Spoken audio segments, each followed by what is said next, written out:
Not a single person from my family showed up to my wedding, not even my parents nor my best friend. They all went to my sister's engagement party instead. But as we poured the champagne, my phone lit up with a message from my mom. "We need to talk." Immediately. Followed by 35 missed calls. "Hi, my name is Olivia Carter. I am 28 years old, living in Boston, and working as a project manager in the tech industry. I once believed that my wedding day would be the happiest moment of my life, the day when all the years of effort, waiting, and trust in love would finally bear fruit. But reality turned out to be harsher than I ever imagined. The row reserved for my family at the ceremony remained empty, so cold and silent that I nearly dropped the bouquet from my hands. My parents were not there, my sister Chloe was not there, and neither was Emily, my best friend from college, who had once promised to be my bridesmaid and hold my hand as I walked down the aisle. I could hardly believe it, yet the truth was right in front of me. They had chosen not to stand by me on the most important day of my life. What cut even deeper was the reason for their absence. Every single one of them, from my parents to my sister and even my best friend, had gone together to attend Chloe's engagement party on the very same day as my wedding, even though I had sent out my invitations 10 months earlier. When I chose the date, I even asked my mother's opinion to avoid any family conflicts, and she simply nodded, assuring me she would make arrangements. Yet, in the end, my wedding was treated as something secondary, while that engagement party became, in their eyes, the event that could not be missed. I forced myself to smile, to keep my eyes shining for the photos, to pretend so no one but Daniel, my husband, could see how my heart was breaking. I didn't want to ruin his special day, the man who had loved me with a tenderness I had never known from my own family. But inside, the shock and humiliation kept rising in waves, and I had to bite down hard on my lips to keep from breaking into tears right there in front of the wedding altar. Every note of music, every congratulatory smile from colleagues reminded me that the very people who should have been there had chosen to leave me behind. If you were me, how would you feel? Would you keep smiling, or would you break down in tears at your own wedding? Before I continue the story of what happened next, tell me, where are you watching this from right now? If I had to capture my childhood in a single image, it would be Chloe sitting in the brightly lit living room while I lingered quietly in the hallway, clutching a book and listening to the sound of laughter spilling out. From the time we were little, my sister was always called the favorite, the pride and joy of the family. My parents never tried to hide their favoritism. Chloe was given the biggest room on the second floor, with a wide window that looked straight into the back garden, where the morning sunlight poured in like a painting. I, on the other hand, was placed in the narrow room next to the staircase, where every footstep passing by made the walls tremble. I never complained. I told myself I didn't need much space, that as long as I had a quiet corner to read, it was enough. But the truth was, every time I walked past Chloe's room and saw the shiny new decorations or the expensive dresses hanging in her closet, something inside me ached. When Chloe turned 16, my parents threw her a lavish birthday party, inviting nearly everyone from her school. Amid the cheers and the burst of confetti, they handed her the keys to a gleaming red car. I still remember that moment clearly, the whole family cheering, her friends gathering to take pictures, while I stood in the corner of the yard holding the small gift I had wrapped for her, a simple handmade bracelet I had spent days creating. Chloe took it, glanced at it briefly, and set it aside before turning back to admire her new car. My parents hugged her and posed for photos, while I disappeared from the frame, as if I had never been there at all. While Chloe was always given every privilege, I became the quiet shadow in the house. I excelled in school, always at the top of my class, but whenever I brought home my report card, my parents would only nod and say, "Yes, that's good," before turning back to ask Chloe if she needed money for a new dress or to join another club. I was never praised in public, never once saw a true look of pride directed at me. Even when I received a full scholarship to university, their response was simply, "That saves us some money, good for the family." I grew used to it, used to the feeling that I had to recognize my own worth because no one in my family would ever do it for me. I always held onto a fragile hope that someday there would be a moment when I would finally be placed first. My wedding, with the man I loved and had chosen as my partner in life, should have been that moment. I imagined my parents standing beside me, their eyes glowing with pride, holding my hands and telling me they were proud. I imagined Chloe smiling, finally stepping aside so I could have a day that was entirely mine. But what I received instead was nothing but disappointment. I remember so clearly when I sent out the invitations. I carefully wrote each line, chose the right paper, and mailed them to every relative. When I gave one to my parents, I waited for a warm response, a congratulatory message, or at least a hint of excitement. But my mother only replied with 3 dry words. "We'll see." Those 3 words weighed heavily on my heart. My father didn't even bother to write a sentence. He just sent a thumbs-up emoji, as if acknowledging a work meeting rather than his daughter's wedding. I stared at my phone screen for a long while, trying to comfort myself with the thought that they were busy, that their way of expressing feelings was stiff, but surely deep down they must have been happy for me. In the days leading up to the wedding, I found myself almost counting the hours, caught between excitement and dread. Everything was prepared with care, my wedding dress tailored just for me, the Boston Harbor venue reserved nearly a year in advance, and the guest list confirmed in full. Still, a faint unease lingered inside me, a quiet instinct that my family would find some excuse to stay away. Yet reason refused to let me believe it. I told myself, no matter what, they are my parents, my sister. There's no way they would skip their own daughter's wedding to attend something else. But one afternoon, before I could even rest after work, I called my mother to confirm. I remember her voice clearly on the other end of the line, calm, almost cold. "Olivia, you have to understand. Chloe needs the family more at her engagement party. Her in-laws are flying in from Europe. This is something we cannot miss."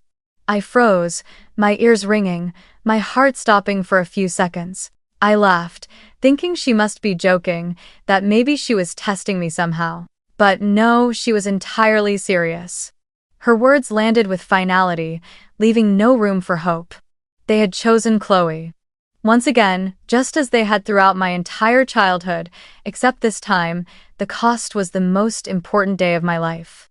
I held the phone with trembling hands, wanting to react, to scream, "What about me? This is my wedding day."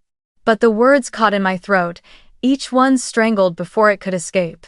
I was terrified that if Daniel found out, he would carry the pain for me, and our wedding would be clouded in sorrow. So I swallowed it all down, pretending that call never happened, forcing a smile when Daniel asked about my parents. I lied, saying they were busy preparing a gift, that they would be there. I couldn't bring myself to ruin our joy with such a cruel truth. And then there was Emily, my closest friend from college, the one who had promised to stand beside me as my bridesmaid, the one who cried tears of joy when I showed her the ring Daniel had given me. I believed Emily would never turn her back on me. But just a few days before the wedding, she called. Her voice was hesitant, but her words were clear. "Olivia, I'm sorry. I can't come to your wedding. Chloe's engagement party is really important. There will be a lot of my key business contacts there. I hope you can understand." I gripped the phone so tightly my nails dug into my skin. I asked again, unable to believe my own ears. "Contacts? More important than my wedding day, Emily?" She paused for a few seconds, then said, "I know you'll be upset, but I can't miss this opportunity. Please try to understand." I set the phone down, feeling hollow. The friend who had once shared every secret, every pain, every joy with me had finally chosen to walk away, all for personal gain. It felt as though the entire world was against me, as if I were just an expendable piece on a massive chessboard, pushed aside without a second thought. That evening, I sat alone in the living room, the warm yellow light spilling over the table where stacks of thank you cards were ready to be sent to guests. I stared at them, thinking about the people who would be there, colleagues, Daniel's friends, a handful of my own. But the faces that mattered most, my parents, my sister, my best friend, would be absent.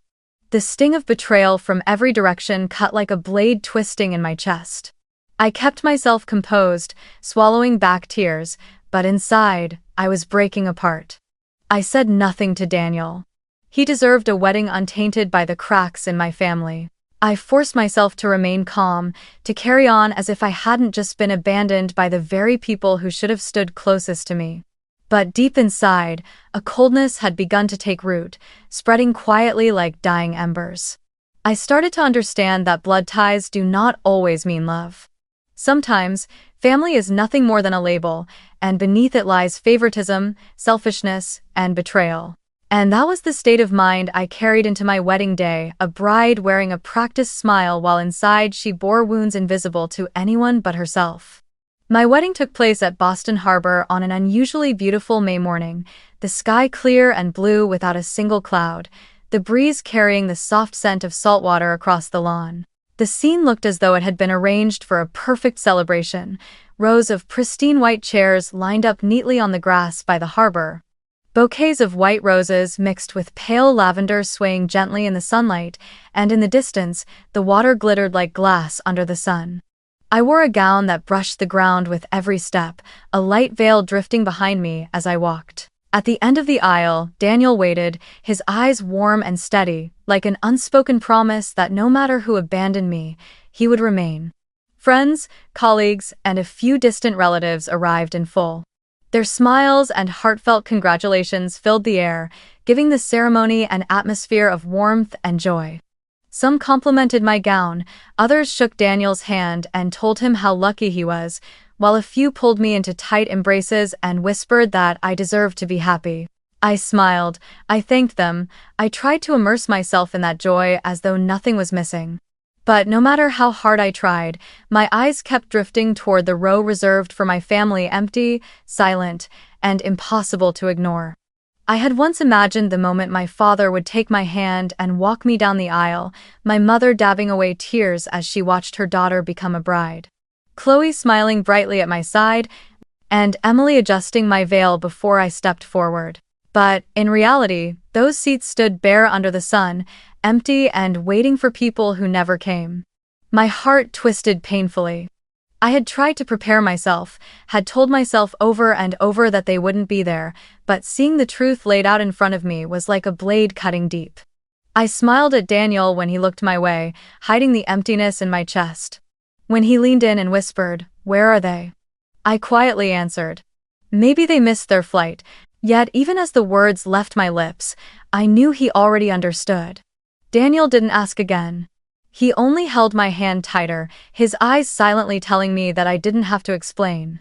The ceremony went smoothly, music filling the air, warm wishes rising all around us. I smiled, I hugged friends, I kissed Daniel as applause erupted. But deep inside, a corner of my heart was still bleeding. I was both a bride and, at the same time, a child abandoned in a crowded playground. When it came time for the reception, glasses were raised high, laughter rang out, and Daniel and I lifted our champagne flutes, touching them gently together in a moment meant to be perfect. It should have been complete, unbroken. But just then, my phone lit up in the pocket of my dress. I glanced at the screen, and my heart nearly stopped. A message from my mother appeared in bold letters. "We need to talk, immediately, on." I froze for a few seconds, my hand trembling so hard that the champagne in my glass rippled. Before I could react, the phone buzzed again, this time with a call. I declined it. But then another came through, and another, and another. Within the span of an hour, my phone lit up with 35 missed calls, all from my mother. I stared at that number, my mind blank. Could it be that they had realized their mistake and wanted to make it right now? Or was there some kind of emergency? But my instincts told me the reason had nothing to do with concern for me. Daniel noticed something was wrong.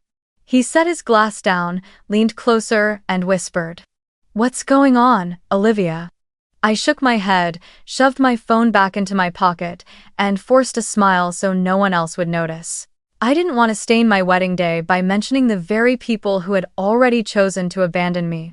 Yet every vibration of that phone in my pocket cut into me like a blade, reminding me that even as a bride, I was still only the second choice compared to Chloe in their eyes. I didn't pick up.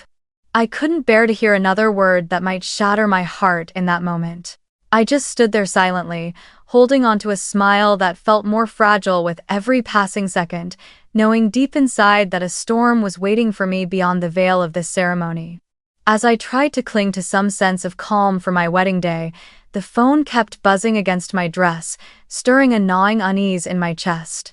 I hadn't answered, hadn't replied to my mother's messages, but then a few minutes later, the screen lit up again, this time with a new message from Amelia, my cousin, the only one in the extended family who still kept in touch and genuinely cared about me. Her words sent a chill through me. "You won't believe this, Olivia. They're talking bad about you at Chloe's party." I sank into the dressing room chair, my heart pounding. A rush of humiliation surged up inside me, sharp and searing, but more than anything, it was disbelief. On the very day of my wedding, while I stood in my gown, the people bound to me by blood were somewhere else, speaking of me with venom. Amelia went into more detail. When a few guests asked why my family wasn't at the wedding, my mother calmly replied that I had deliberately scheduled my wedding to fall on the same day as Chloe's engagement party, just to steal attention and overshadow my sister's special moment. I couldn't breathe, my hands shaking violently as I held the phone. My whole life, I had tried to avoid interfering with Chloe, even stepping back to give her the spotlight. And now, in front of so many people, my mother was spinning a false story, painting me as selfish and petty. And it didn't stop there.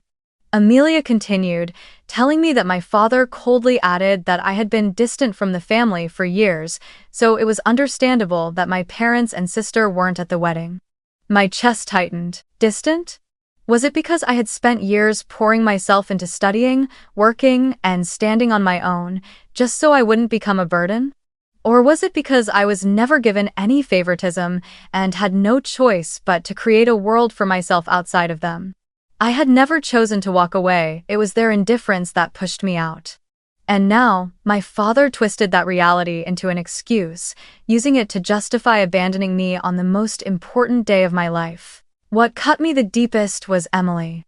The friend who had once known every little detail of my life had joined in on their act. Amelia texted that Emily told a group of guests I was too difficult about the guest list, that I had gotten upset when she wanted to bring extra business partners, and that, really, Olivia didn't even want me at the wedding. I felt numb reading those words. Emily had once held me while I cried over my unfair childhood, and now she was spreading lies that painted me as petty, as if I had driven my best friend away from the most important day of my life. Lies coming from the person I trusted most hurt more than 100 other wounds combined. And then came the breaking point, the rawest truth. Amelia's next message read, "Do you know why your mom is calling you nonstop? It's not to check in or because she cares. Chloe's party lost their catering contract at the last minute. They're panicking, and your mom told people you know some famous chefs in Boston. She wants you to call around and save the event." I nearly collapsed when I read that. While I stood there in my wedding dress, walking down the aisle without a single family member by my side, my mother wasn't regretful, wasn't even ashamed. She was only thinking about how to use my connections to salvage Chloe's engagement party. 35 missed calls weren't out of worry for her daughter on her wedding day, they were to recruit me as the backup plan. I set my phone down, my vision blurred with tears. But they weren't tears of weakness anymore, they were tears of a painful awakening. Everything I had suspected for years was finally confirmed. To my parents, I had never been a daughter to be cherished. I had only ever been a tool, a backup when they needed me. Even on my wedding day, they valued Chloe's reputation and the approval of her in-laws more than they valued my happiness. I sat in silence, my hands clenched so tightly they turned white. Every word from Amelia pierced my heart like a needle, yet at the same time, it cleared away the fog that had clouded me for so long. There was nothing left I could say to defend them. The slander, the lies, the cruelty of exploiting even my wedding day to serve Chloe, all of it painted a picture too sharp to ignore. This family had never stood by me, and perhaps they never would. When Daniel stepped into the room, I quickly wiped away my tears and forced a smile. He sat beside me, not pressing me with questions, only laying a gentle hand on my shoulder. In his eyes, I saw understanding. He knew something had happened, but he chose silence, giving me the space I needed. In that moment, I realized another truth. I already had a new family, beginning one built on respect and genuine love, not favoritism and deceit. I didn't pick up my mother's calls. I didn't want to explain, didn't want to justify. I let the calls fall into the void, a silent declaration that from this moment forward, I would no longer let them control my emotions. My wedding might have been without my parents, without my sister, without my best friend, but I still had Daniel. And I still had myself stronger for every wound I had endured. From here, everything would change. I thought I had become strong enough to bear it all. My parents abandoning me on my wedding day, my best friend's betrayal, my family spreading lies about me at Chloe's engagement party. But only a few hours later, as I was struggling to steady my breath, Amelia sent me another message. This time, it wasn't just words, it was a photo. I opened it, and my heart dropped straight into a pit. On the screen, Chloe stood in the middle of her lavish party, a diamond and sapphire necklace glittering around her neck. I recognized it instantly. It was the $120,000 heirloom my grandmother had left to me in her will. The memory of my grandmother rushed back like a fierce wind. In the final years of her life, she lived in a small house on the outskirts of town, and I was the only one who visited her regularly. Chloe was always too busy with friends and parties, and my parents left everything to the nurses. But I, despite a demanding work schedule, made time to stop by every weekend. I brought her the pastries she loved, sat and talked with her, or simply held her hand so she wouldn't feel alone. She would often look at me with warm eyes and say I was her last source of comfort in this world. One time, when her health had grown weak, she called me to sit by her bed. Her voice was hoarse but firm. "Olivia, there is something I want you to keep. This isn't just jewelry, it is a symbol of love and respect. You deserve it, because you understand true value, spiritual worth, not vanity or rivalry. One day, when you wear it at your wedding, remember this. A marriage is built on love, not competition." Then she handed me a small velvet box, and inside was the necklace, glittering softly in the light. Tears filled my eyes as I promised her I would guard it as a treasure, not only for its price, but as proof of the bond between us. Yet, when she passed away, everything slipped from my hands. I clearly remember asking my mother about the necklace. She casually replied, "It's broken. The sapphire cracked. It's worthless now." I put it away. I believed her, though doubt lingered in my heart. Still, I didn't want to argue at the funeral or stir more conflict. I thought perhaps my grandmother had been confused, perhaps I had remembered wrong. I buried the memory, telling myself that what mattered most was the time I had with her, not a piece of jewelry. But now, in the photo Amelia sent, Chloe stood proudly wearing that very necklace, smiling radiantly under the glow of a chandelier. The sapphire shone a deep blue, catching the light and drawing every eye to her. I sat frozen, tears spilling before I could stop them. It wasn't just the betrayal, it was the agony of seeing my grandmother's most sacred gift ripped from me and turned into a trophy for Chloe's vanity. I remembered every word my grandmother had spoken to me, the way she held my hand so tightly, her eyes stern yet overflowing with love. To her, the necklace was never meant to be flaunted at parties, but to remind me that true love is the foundation of marriage. And yet, instead of gracing my wedding day, it now sparkled around Chloe's neck at her extravagant engagement party. It felt like a double betrayal, stealing my heirloom and staining my grandmother's final wish. The grief swelled inside me until I could hardly breathe. I thought about how my mother had deceived me, hiding the necklace behind a carefully crafted lie. I thought about Chloe, who had always taken everything without effort, from the biggest bedroom to the shiny car, and now even the only spiritual inheritance my grandmother had entrusted to me. And I thought about myself, how many times I had chosen silence, stepped aside, made sacrifices, only to be disregarded again and again. The photo on my phone blurred as tears fell, my hand gripping it so tightly it hurt. In that moment, I realized I had not only lost the presence of my family at my wedding but also the most sacred piece of my grandmother's love. Once again, I had been pushed aside, stripped of what was mine, turned into an outsider. But buried beneath the pain, a small flame began to burn. I knew I could not let this end here. That necklace belonged to me not only because the will said so, but because my grandmother had trusted me with it, placing it in my hands with her heart. More than anything, I could not let her memory be reduced to a shallow display of vanity. I wiped my tears, took a deep breath, and in that instant, a quiet resolve formed within me. One day, I would take back what was mine. Not for money, not for recognition, but for love and for her words. And if they thought they could strip it from me without consequence, they were wrong.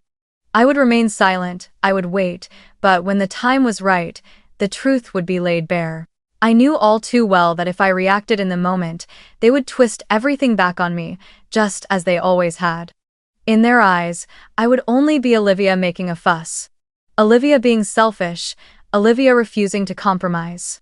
And once again, I would become the shadow, easily drowned out by the smooth justifications of my parents and Chloe. No, I would not let that script repeat itself ever again. On my wedding night, while Daniel slept soundly after the long day, I sat in front of my laptop, the cold blue glow of the screen washing over my tired face. I picked up my phone and began screenshotting every message, every voicemail, every photo Amelia had sent me. I saved the text from my mother, "We need to talk." Immediately, along with the 35 missed calls. I captured Amelia's words about what was said at Chloe's party, Emily's gossip about the guest list, and my parents' lies about me stealing the spotlight. And I saved the photo of Chloe wearing the necklace, zooming in on every detail so no one could deny it. Each click cut into me like another knife, but I kept going, steady and patient, because I knew these would be my evidence someday.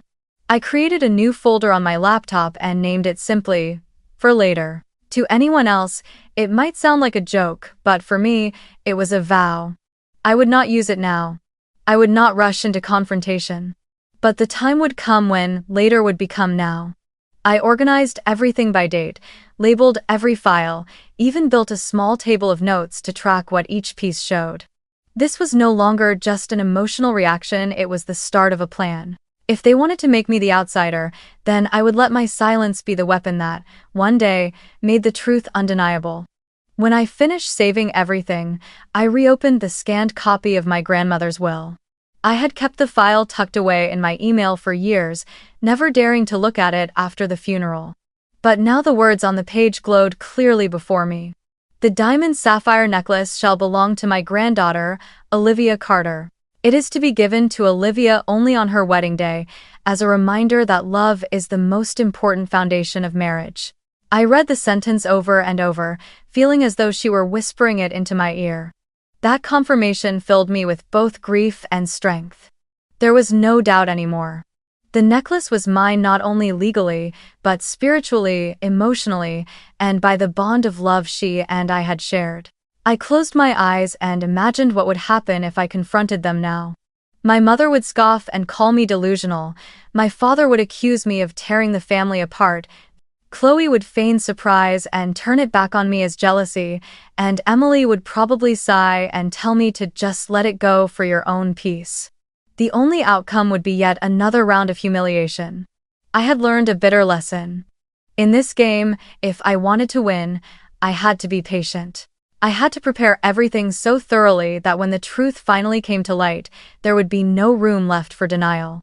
I gently closed the laptop and looked at Daniel sleeping peacefully beside me. My heart softened. He had no idea what was happening, and I didn't want him to not yet. I wanted him to savor the happiness of our wedding day without being dragged into the toxic storm of my family.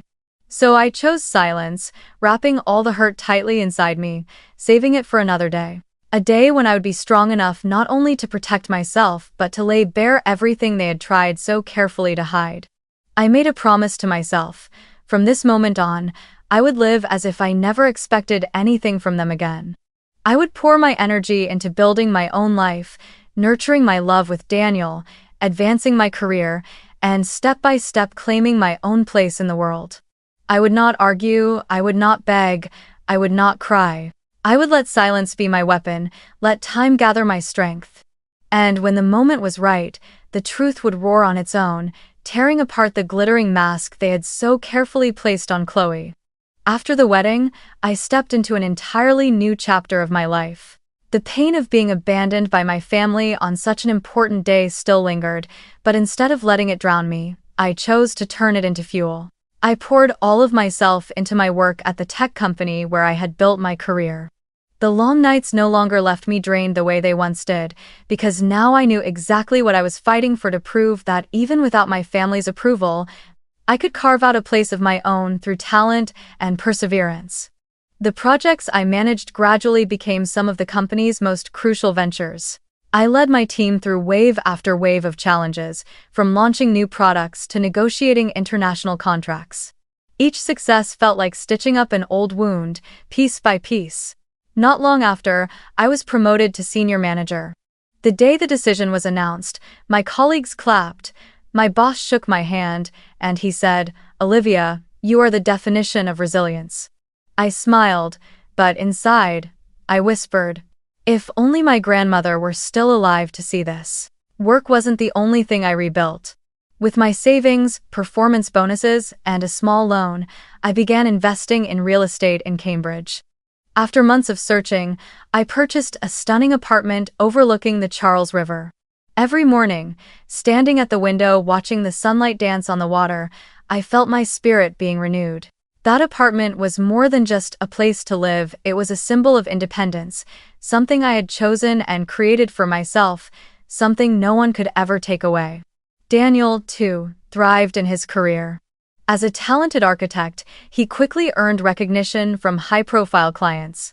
Together, we began attending charity galas and community events where the city's entrepreneurs, scholars, and artists gathered. At first, I felt hesitant, afraid I didn't belong. But soon I realized that in these circles, value wasn't measured by blood ties or family name, it came from what you contributed and how you lived. Daniel and I were welcomed warmly because people could see the sincerity and the effort we carried with us. We also began raising funds for children in difficult circumstances. Daniel redesigned a community center, and I secured sponsorships from partners in the tech industry. When the project was completed, several local newspapers covered it. Our names gradually started to appear in conversations among Boston's small circle of elites, and for the first time in my life, I no longer felt like a shadow. I had a place of my own, one that no one had handed to me and no one could deny. Time passed, and the wound from my wedding day slowly scarred over, though it never disappeared completely. I no longer felt the kind of breathless pain when I thought about my family, but the bitterness remained, like embers beneath a layer of ash. I learned to be quiet, to smile, and to build new influence through relationships and through the respect the community gave me. With each step forward, I believed more strongly that I had been right not to react impulsively, right to choose patience. Then one evening, as Daniel and I were returning from a fundraising event, I received a message from Amelia. She was still the only one in the extended family who kept in touch with me, quietly sharing what was happening on the other side. The message was brief, but it made my hands sweat as I gripped the phone. "Chloe is getting married in New York. The necklace will be worn again." I sat still, my heart pounding. All the years of being left behind, dismissed, and robbed of my grandmother's keepsake condensed into a single resolve. The truth had to come to light. And this time, I would not act on raw emotion. I would prepare carefully, step by step, so that the blow I returned would land with a weight they could not recover from. Chloe chose the Plaza Hotel, one of New York's most lavish and storied venues, for her wedding. That didn't surprise me. Chloe had been accustomed to grandeur since childhood, loved to flaunt it, and my parents always indulged her every whim. The media began covering the event weeks in advance, describing it as a society affair, drawing notable names from both sides of the Atlantic. Her in-laws were European, well known in the finance world, and Chloe was eager to turn her wedding day into a stage for displaying status. I sat in my apartment by the Charles River, carefully opened my laptop, and began executing the plan. I contacted Vincent Harper, a renowned Boston attorney who specializes in inheritance disputes. Vincent had helped many prominent families navigate crises, and I knew he was the one who could turn my plan into reality. After hearing me out, Vincent paused, then smiled. Olivia, you have enough evidence. Legally, this is straightforward, but the social impact will be significant. If you truly want to see it through, I'm ready to stand with you. We went to work immediately. Vincent drafted a legal notice, citing the specific clause in my grandmother's will. The diamond and sapphire necklace valued at $120,000 was to be given to me on my wedding day. He attached the scanned will and the photo of the necklace around Chloe's neck at her engagement party. In the notice, Vincent demanded that my family immediately return the inherited property or face a lawsuit for misappropriation and wrongful use. He also included a legal warning. If the necklace appeared at Chloe's wedding, it would serve as public evidence of a will violation, and litigation would commence at once. I asked Vincent to have the notice delivered at the peak of the ceremony, 3:15 p.m., when guests would be seated and the press and photographers in place. I wanted that document to land in Chloe's and my parents' hands at the very height of their manufactured glow, so that the brilliant lights would instantly turn into the shadow of shame. At the same time, I knew that public opinion was power. I reached out to a society journalist I had met through charity events, someone with a sharp instinct for stories involving the elite. I didn't reveal everything, only just enough. There's an inheritance dispute connected to Chloe Carter's upcoming wedding. Legal documents will surface on that day. The journalist immediately perked up, took note, and promised to follow closely. I didn't need to say more. A single whisper of rumor was enough to turn curious eyes toward the Plaza Hotel. In the days leading up to the wedding, I felt as though I were climbing a mountain. Each step of preparation, every email exchanged with Vincent, every brief message from Amelia, all brought me closer to the summit where the truth would finally be revealed. On the eve of Chloe's wedding, I sat alone, watching the city lights shimmer across the river. I thought of my grandmother. If she were alive, she would surely tell me not to let hatred consume me. But I believed this wasn't about revenge. It was about preserving the truth, about making sure her honor was never twisted into a spectacle of vanity. And then, the day arrived. News of Chloe's wedding flooded social media. Photos of luxury cars lined up outside the Plaza Hotel, celebrities stepping out in glittering gowns and tuxedos. Inside, Chloe wore a gown that trailed for meters, and around her neck gleamed the necklace that should have been mine. The entire room gasped at her splendor. But I knew that moment had only minutes left before everything unraveled. At exactly 3:15 p.m., Vincent sent the legal notice.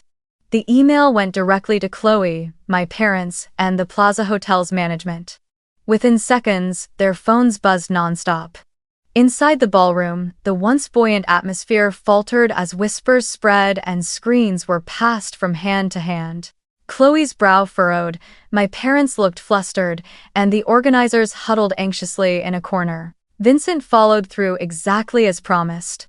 Just minutes after the notice was sent, he arrived at the Plaza Hotel in person, carrying a printed copy with a red seal and signed verification. His presence alone forced both the organizers and the hotel management to take the matter seriously. The wedding planner, whose job was to ensure everything ran smoothly, was immediately pulled into tense discussions. And then, in that glittering ballroom filled with crystal chandeliers and the strains of classical music, the unthinkable happened. Chloe was ordered to remove the diamond and sapphire necklace in the middle of her own wedding.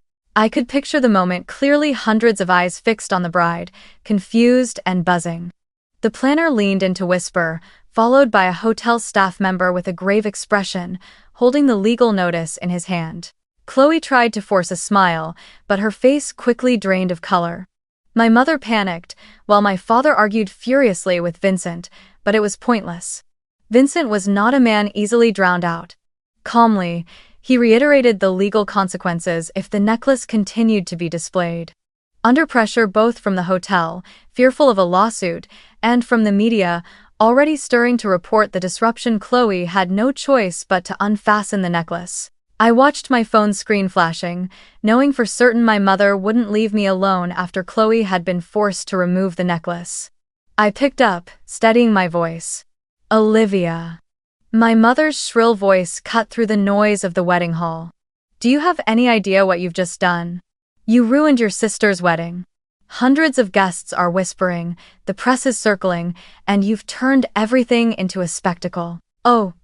I bit my lip, but this time I refused to swallow the bitterness. No, Mother. You and Chloe are the ones who turned it into a spectacle. This was her wedding day, meant to be about love and happiness. Instead of letting it shine, you paraded her out wearing something that never belonged to her, the heirloom Grandma left to me.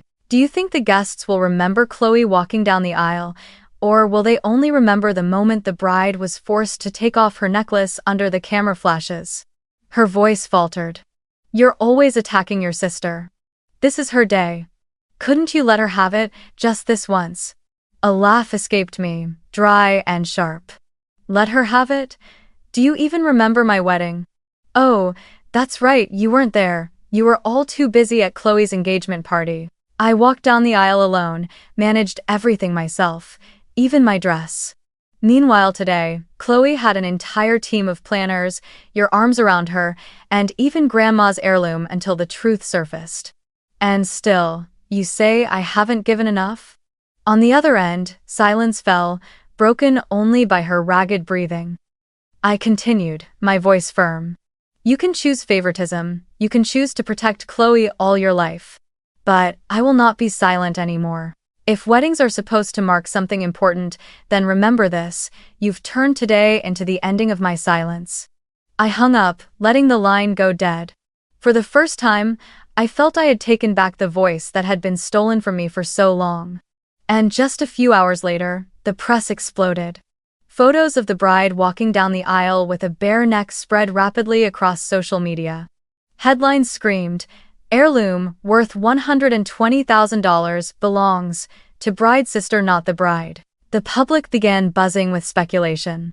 Some wondered why the Carter family had allowed such a dispute to erupt in the middle of one of the most extravagant weddings of the year. Others whispered about the fractured relationship between the two sisters. Most importantly, the gaze of both the media and high society shifted instantly from admiration for Chloe to suspicion and disdain. The fallout was faster than I expected.